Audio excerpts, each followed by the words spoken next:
They built an additional mosque under Al-Aqsa for 5,000 people. They've destroyed archaeology artifacts. They built gardens there, planted trees, pathways. They've completely redone, refurnished the Temple Mount from 50 years ago. The status quo is for the other people.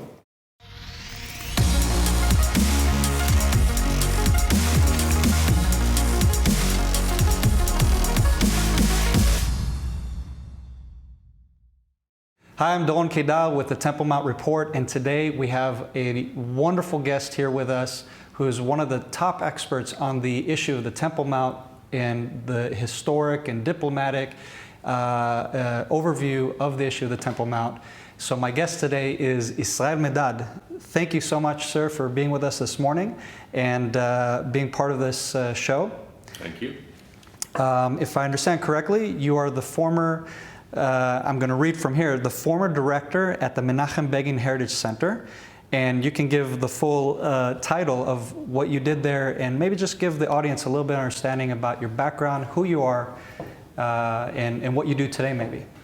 Well, I was in charge at the Begin Center of what we call information and resource materials, which basically means historical, political, aspects of Israel's society and development, including pre-state periods, because the Menachem Begin Heritage Center, of course, has a very close connection with the fight for independence of the underground movements under the British Mandate period.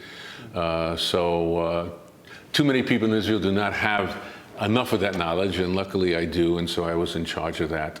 A lot of other little things going around. I came to Israel in 1970. I've worked in the Knesset for members of Knesset. I did a stint of Zionist youth work in London for 2 years. And I've also done media monitoring, but I was at the center from 2000 to 2017. And now I'm engaged in a new critical academic edition of an anthology of Jabotinsky's writings in English, with footnotes and all sorts of explanations, and that's my new project as I move off into late middle age. Wow. So basically you're into some very deep studies and historic background, basically using terminologies and words that I actually have to probably Google to try to understand what on earth you're talking about. But that's why we have you today, because really I would say, through my experience, through listening to you, interviewing you a few years back, you're like a walking computer is how I basically would explain it to people in a very layman's term.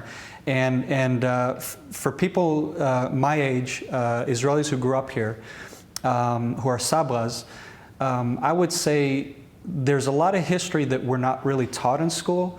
And there are certain aspects that we're not covering and giving basically a deeper insight into the understanding of the roots of the background to the establishment of the state, why we have a state, what led to that, et cetera, et cetera. And I think your work is very valuable in that.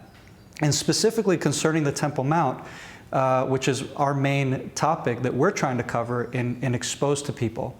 Could you give us a little bit of a background, a little bit of a, in a concise way, how did the development of the issue of the Temple Mount take place, I guess maybe a little pre-67 and then post-67 era?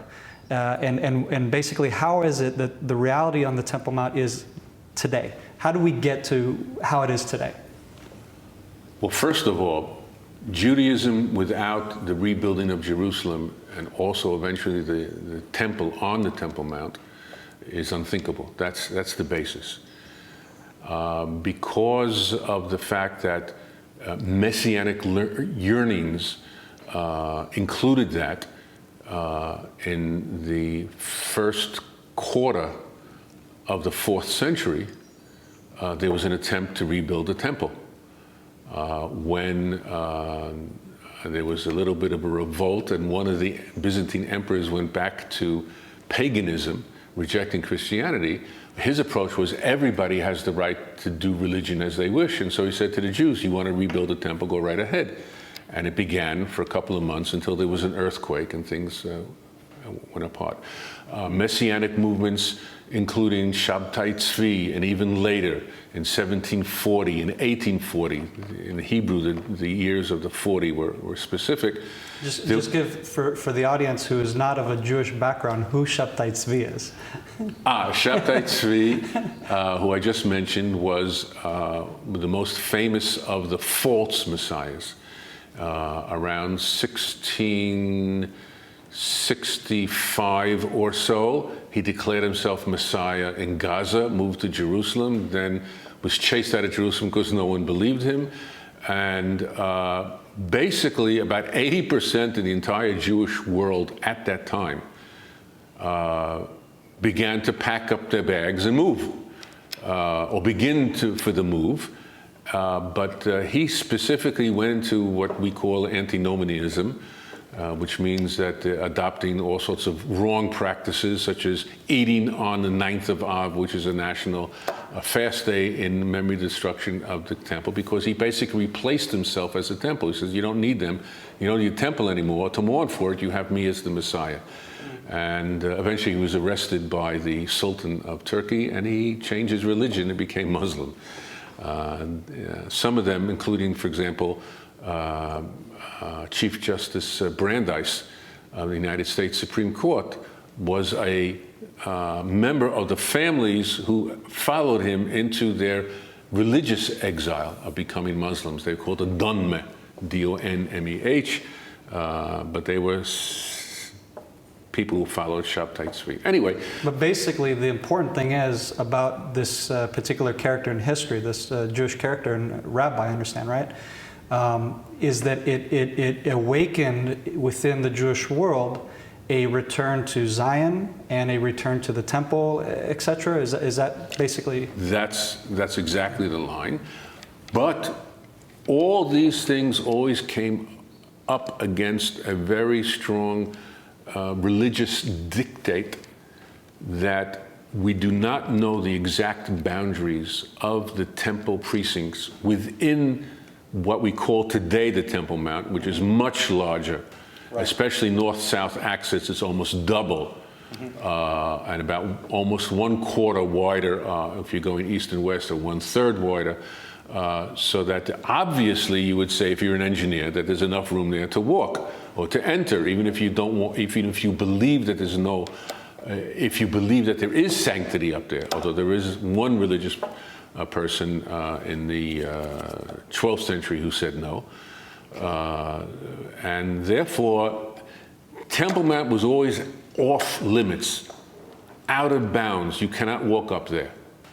That's not exactly true, but that's the consciousness that entered the religious mind of the Jewish thought, and especially after the Muslims retook Jerusalem after the Crusades around 1264 or so, they banned anybody from entering. So it became impossible even to walk in until around 1830s, when the various qadis in Jerusalem, the Muslim rulers, they began taking money from foreigners, specifically Christians, in order to allow them to go in. And there's a whole long story about different travelers coming in and making reports about the situation, until it eventually opened up. I'm giving you a rough area, around 1910 until World War I. And even school pupils from Jaffa, Jewish school pupils, would go on school trips to Jerusalem and go up to the Temple Mount, making rabbis angry.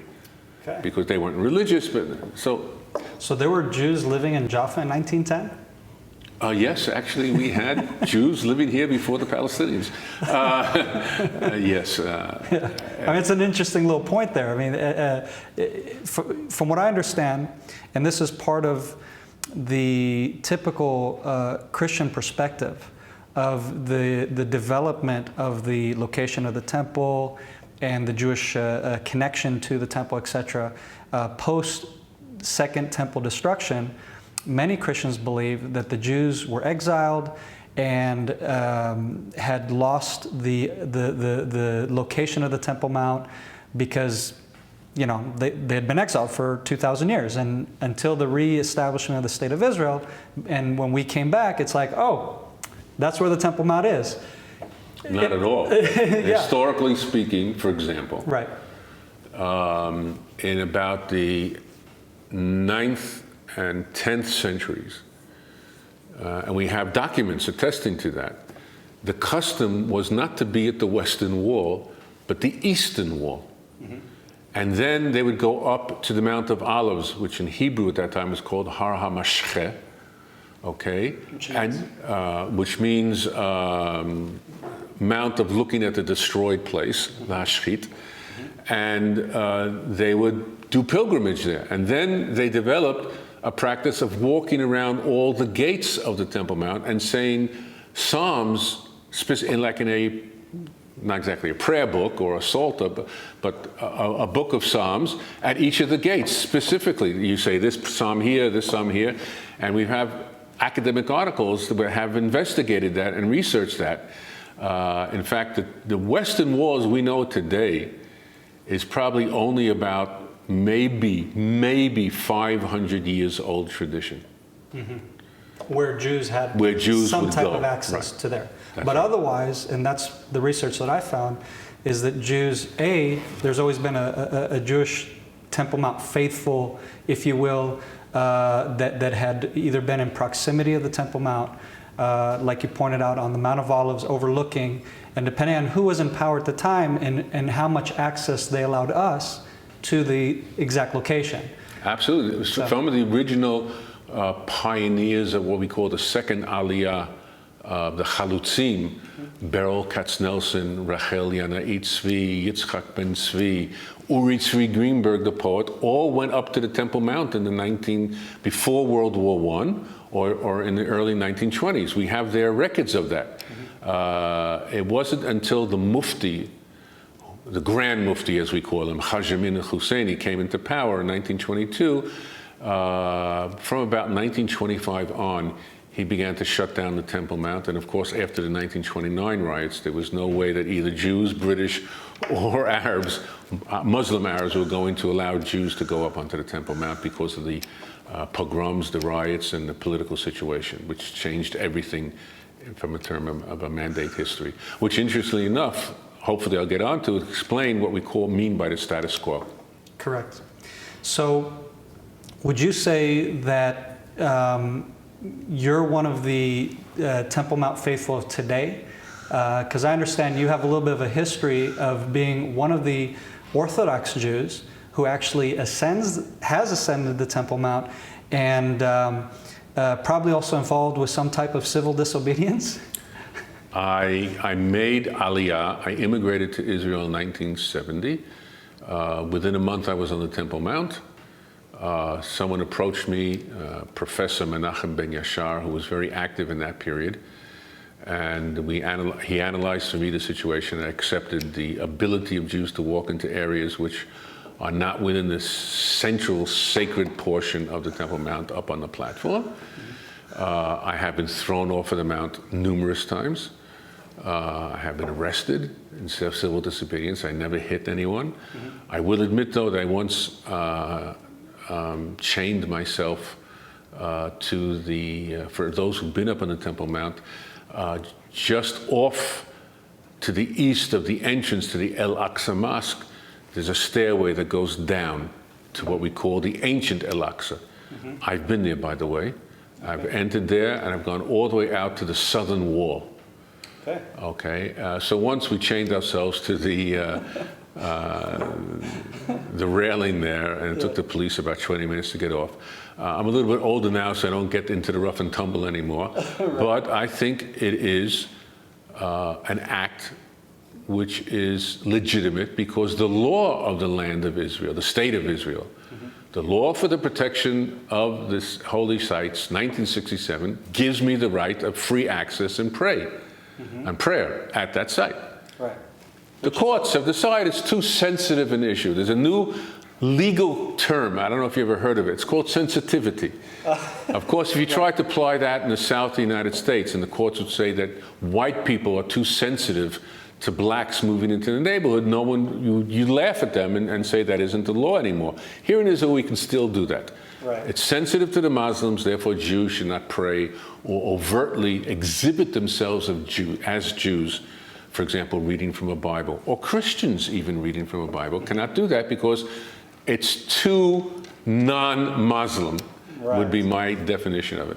That's a good way to put it, I think. Add to what you just pointed out, since 1967, which is when Israel regained control and access to these holy sites that both Jews and Muslims / also Christians hold as sacred areas and sacred spaces. In 1994, if I'm not mistaken, the peace treaty between Israel and Jordan, right, Article 9.3, if I'm not mistaken, says freedom of worship and access to the 3 monotheistic religions, to all the holy spaces. So what's up with that? What does the court, in other words, why is it that Israel and Jordan are not keeping our peace treaty? Or am I misinterpreting that Article 9.3? No, you're not misinterpreting it to a certain extent. There is a middle section which Israel recognizes the historic role of Jordan as the custodian for the holy places. Okay? Back in 1950. Which is how? How did Jordan gain access to a place that was conquered by Muslims, I believe, from Mecca? This is going to be a little bit complex. Sure. But I'll tell it to you, all right? In 1924, the great-grandfather of the current king of Jordan, okay, Hussein ibn Ali, declared himself caliph. All right? The end of World War I, Turkish Ottoman Empire was destroyed, and the caliphate was done away with. There were some rumblings here and there about who would take it. Would the Egyptian Sultan, would the Saudi Arabian Sultan take it, or someone else? And Hussein ibn Ali jumped in 1924 and declared himself caliph. He was caliph for 8 months.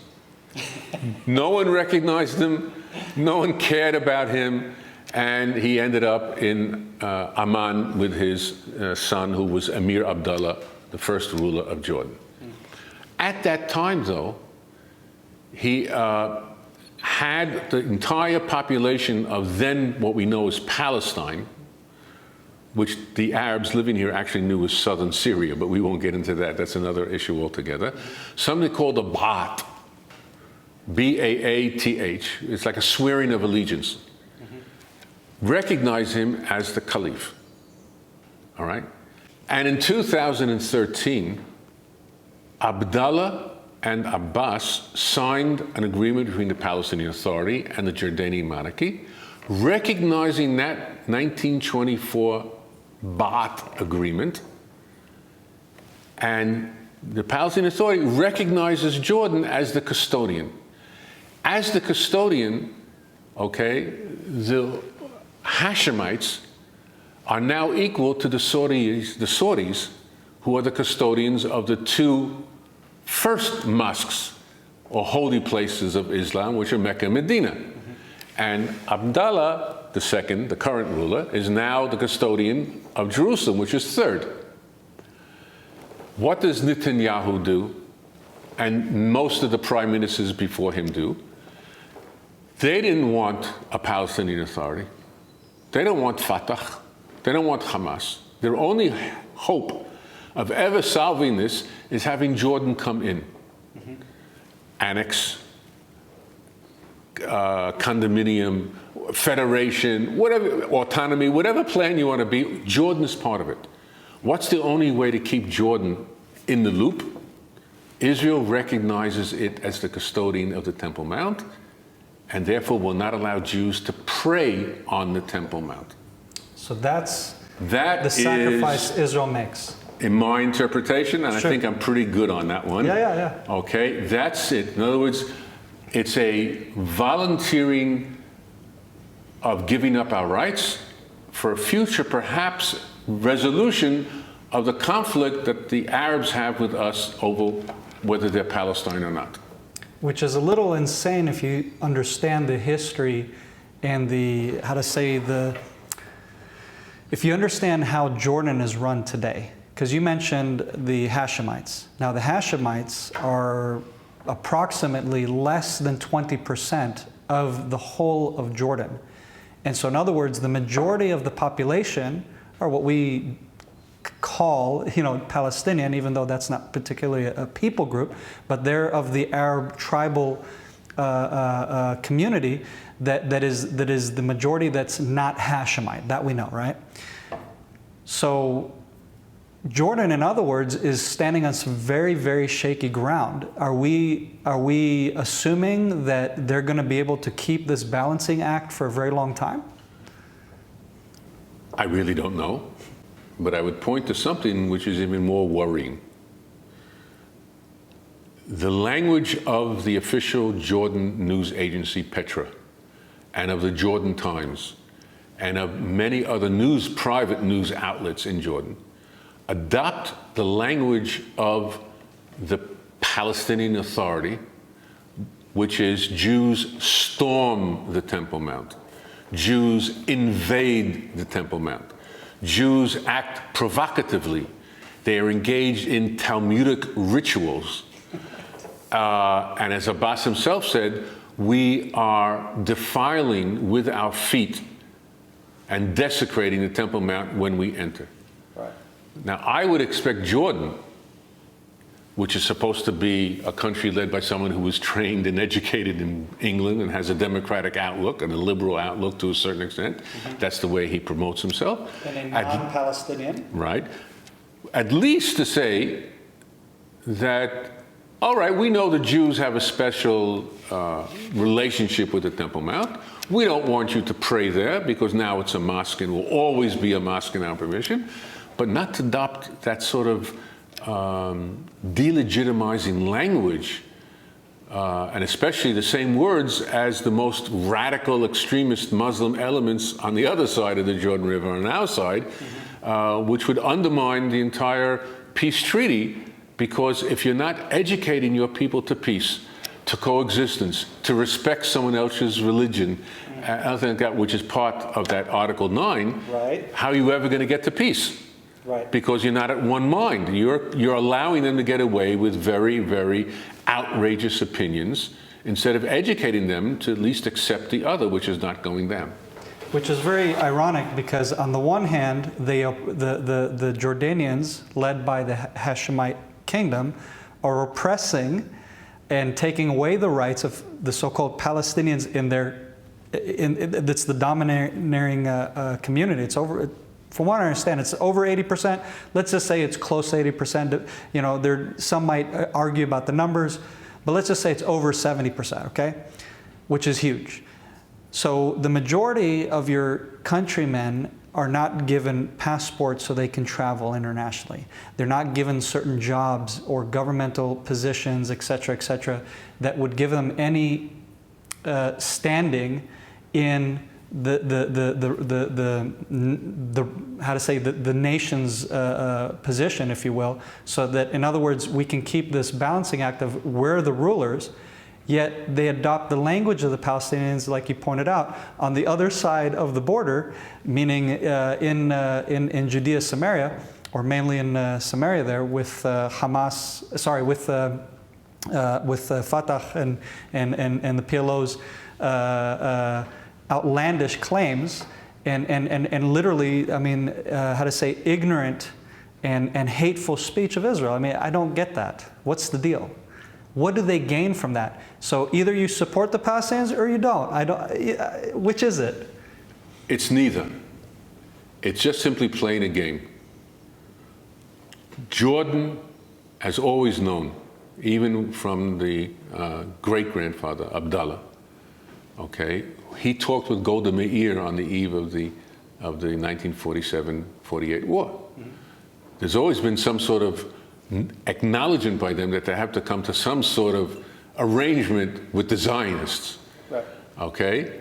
Always hoping out that somehow either we'll fail or anybody else, including their so-called Palestinian brethren, okay, and they'll remain where they are. Nothing else is important to them except the Hashemites.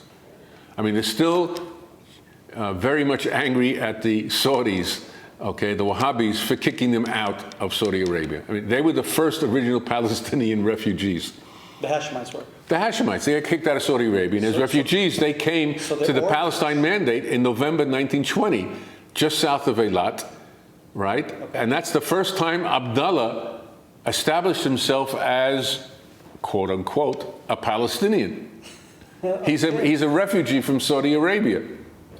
Okay, so that's the historic background to the Hashemite tribe that ends up finding itself in Jordan and taking over 70% of what would have been allotted to the Jewish people. Which is why eventually he was assassinated, because he was always viewed as a stranger to the local Arabs. The Mufti had him assassinated.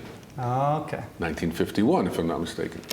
See, that's an interesting, overview and understanding of the dynamics of the Middle East and how Western powers are trying to create nations and borders. What did King Hussein do in 1970 in the Black September? He bombed the Palestinians to smithereens in the refugee camps in Jordan. Right. They were coming over the Jordan River to escape into Israel. Again, let's get back to the legalities of the Temple Mount issue of today. You have what we call, or certain people call, the status quo. And nobody wants to, nobody wants to confront the status quo, whatever it is, wherever you're from. You know, everybody knows that status quo, as far as I understand as an Israeli, what that term means, is basically this is the norm. Nobody wants to change this. Like, let's just be law-abiding citizens and not challenge what's accepted. So what is the status quo on the Temple Mount today? What does that mean? On the media, you'll hear diplomats using it, our prime minister, etc. What are they talking about? Well, it's I'll try to give it in as concise as possible. The current status quo, for example, back in October 2016, when former Secretary of State John Kerry met with Netanyahu, Prime Minister Netanyahu, and King Abdullah, they made a joint statement. Israel recognizes the status quo, which is that Jews, he didn't say non-Muslims, but he said Jews can visit but not pray on the Temple Mount. So basically everybody knows that in 1967, shortly after the 6 Days War was over, Moshe Dayan, who was Minister of Defense, sat down on the floor of Al-Aqsa Mosque with two of his aides. He met with Waqf officials. Waqf is the Islamic term for religious trust officials. And he said what we knew as the Mughrabi, or now the Hallel Gate, will be protected and overseen by Israeli army personnel. Jews and others can come into the Temple Mount, but no one will pray. That was everybody thinks or presumes that was the origin of the status quo. Okay. Right. Now, there are two things you have to know in order to understand deep history in the Middle East. The original status quo was Christian. It developed in the 18th century, and then became finalized around 1850 something. And in fact, the Crimea War broke out because of a lack of status quo over Christians fighting over who would keep the keys of the Church of the Sepulchre. Had nothing to do with Jews. If you remember earlier in our conversation, I told you that basically Jews had accepted the prohibition of going into the Temple Mount because it's too sacred. Right. Okay. In 1920s, the British came along with their mandate, and they wanted to regularize the status quo, and even wrote a booklet. You can find it online, a booklet called The Status Quo of the Holy Sites in Palestine by a A.G. something Cust, C-U-S-T. And then they sort of said, okay, we'll attach the Western Wall to it. Okay. Just like that. no one thought of the Temple Mount. I want to make this clear. The Temple Mount for non-Jews and Jews was sort of off the radar, if I can use the phrase nowadays. Right, right. And so a status quo became attached to the Western Wall. That meant that you couldn't bring benches and leave them there. You couldn't attach lanterns to the wall. You couldn't put up a prayer partition between men and women who, in Orthodox custom, separate themselves when praying. You can't do that. If you took something, lights, for example, for the Sabbath, which was allowed, you had to take it away at the end of the Sabbath. You couldn't leave it there for the rest of the week. Everybody had to bring their own candles in order to pray at night and stuff like that. And then in November 1928, the British made an official white paper statement of policy, which incorporated much of this as law. Okay? At the end of the 29 riots, in which over 113 Jews lost their lives, which supposedly was over the Western Wall, because the Mufti claimed that really we don't want the Western Wall, we want the Temple Mount. That was his ideology. That was his political propagandizing. The Jews then, did not want to go in the Temple Mount. All they wanted to do was pray at the Western Wall.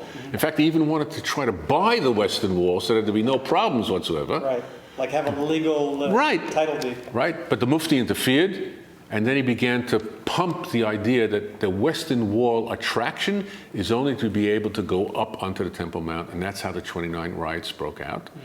So it's quite possible that Moshe Dayan, growing up as he did in Mandate Palestine in the 20s, 30s, and 40s, knew of the status quo and simply, off the top of his head, as far as we know from the documents, he did it all by himself.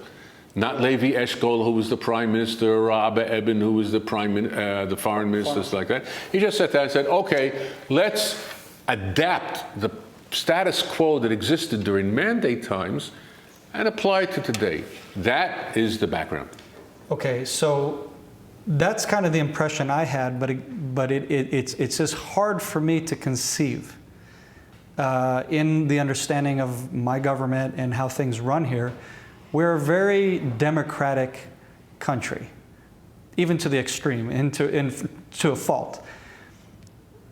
So I can't understand how is it that one person who stands in the position of defense minister takes upon themselves not just security, a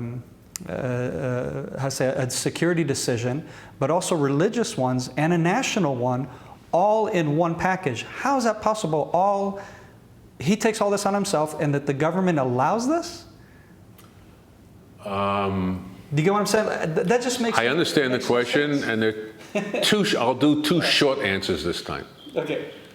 A, you're talking about a period that Israel, the government itself, wasn't sure it was going to keep anything at all, or be able to keep. They wanted to keep Jerusalem, but they weren't sure. So because of what? International pressure. Okay. Okay. So Dayan's initiative fit in with that. They said, we know there's also, don't forget at that time, the Vatican was much more stronger involved in Jerusalem affairs than it is today, to a certain extent. Okay. And they were afraid. If there was a debate about going into the old city on the eve of the battle, because there were so many Christian institutions and churches and monasteries, and they said, why get involved with another religion like that? But Jews have great ideas. Let's turn Jerusalem into an international Vatican area, all sorts of things like that. Right. So let Moshe in a sense, we're suckers for compromise. We shoot ourselves in the foot.